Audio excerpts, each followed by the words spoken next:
ವೀಕ್ಷಕರೇ ನಮಸ್ಕಾರ. ಮೈಸೂರಿಗೆ ನಾನಿವತ್ತು ನಿಮಗೆ ಒಂದು 2030 ಪಾರ್ಕ್ ಆಪೋಸಿಟ್ ಇರುವಂತಹ ಮುಡಾ ಅಪ್ರೂವ್ಡ್ ಸೈಟ್ ತೋರಿಸ್ತಾ ಇದ್ದೀನಿ. ಇದು ದಟ್ಗಳ್ಳಿ ಆದ ನಂತರ ಲಿಂಗಬುದ್ದಿಪಾಳ್ಯ ಸಿಗುತ್ತೆ. ಅದಾದ ನಂತರ ನಮಗೆ ಯೂನಿವರ್ಸಿಟಿ ಲೇಔಟ್ ಸಿಗುತ್ತೆ.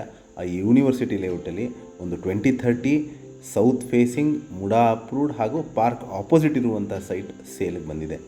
ಇದು ಯೂನಿವರ್ಸಿಟಿ ಲೇಔಟ್ ಈ ಬ್ಲಾಕ್ ಬರುತ್ತೆ. ಏನು ನೋಡ್ತಾ ಇದ್ದೀರಾ, ಇದು ಸುತ್ತಮುತ್ತ ಎಲ್ಲ ಮನೆಗಳಾಗಿದೆ. ಎದುರುಗಡೆ ಕಾಣ್ತಾ ಇರೋದು ನಿಮಗೆ MUDA park, well maintain park ಅಂತ ಹೇಳ್ಬೋದು. ಇಲ್ಲಿ ಮೂಲಭೂತ ಸೌಕರ್ಯಗಳಾದ ಕುಡಿಯೋ ನೀರಿನ ವ್ಯವಸ್ಥೆ, tar road, electricity, drainage facility ಆಗಿರುವಂತಹ ಮನೆ ಕಟ್ಟಲಿಕ್ಕೆ ಅಥವಾ ಇನ್ವೆಸ್ಟ್ಮೆಂಟ್ಗೂ ಸೂಕ್ತವಾಗಿರುವಂತಹ ಸೈಟ್. ಎದುರುಗಡೆ ಕಾಣ್ತಾ ಇರೋದು ನಿಮಗೆ 2030 park opposite south facing MUDA approved site ಸೇಲ್ಗಿರುವಂಥದ್ದು. ಇದು ರಿಂಗ್ ರೋಡಿಂದ ಒಂದು 1 ಕಿಲೋಮೀಟರ್ ಡಿಸ್ಟೆನ್ಸಲ್ಲಿದೆ. ಸೊ ನಾನು ಹೇಳಿದಾಗ ಇದು ಮನೆ ಕಟ್ಟಲಿಕ್ಕೆ ಅಥವಾ ಇನ್ವೆಸ್ಟ್ಮೆಂಟ್ಗೂ ಸೂಕ್ತವಾಗಿರುವಂಥ ಸೈಟ್ ಸೇಲ್ಗಿರುವಂಥದ್ದು. ಇದರ ಬೆಲೆ ಲೊಕೇಶನ್ ನಾನು ಡಿಸ್ಕ್ರಿಪ್ಷನಲ್ಲಿ ಮೆನ್ಷನ್ ಮಾಡಿರ್ತೀನಿ. ಯಾರಿಗಾರು ಇಂಟ್ರೆಸ್ಟ್ ಇದ್ದು ಈ ಪ್ರಾಪರ್ಟಿ ಬಗ್ಗೆ ಹೆಚ್ಚಿನ ಮಾಹಿತಿ ಅಥವಾ ಪ್ರಾಪರ್ಟಿ ವಿಸಿಟ್ ಮಾಡಬೇಕು ಅಂತ ಇದ್ದರೆ ನಾನು ಕೊಟ್ಟಿರುವ ನಂಬರ್ ಮೇಲೆ ಕರೆ ಮಾಡ್ಬೋದು. ಹಾಗೂ ನನ್ನ ವಿಡಿಯೋ ನೋಡ್ತಾ ಇರೋದಕ್ಕೆ ಧನ್ಯವಾದ.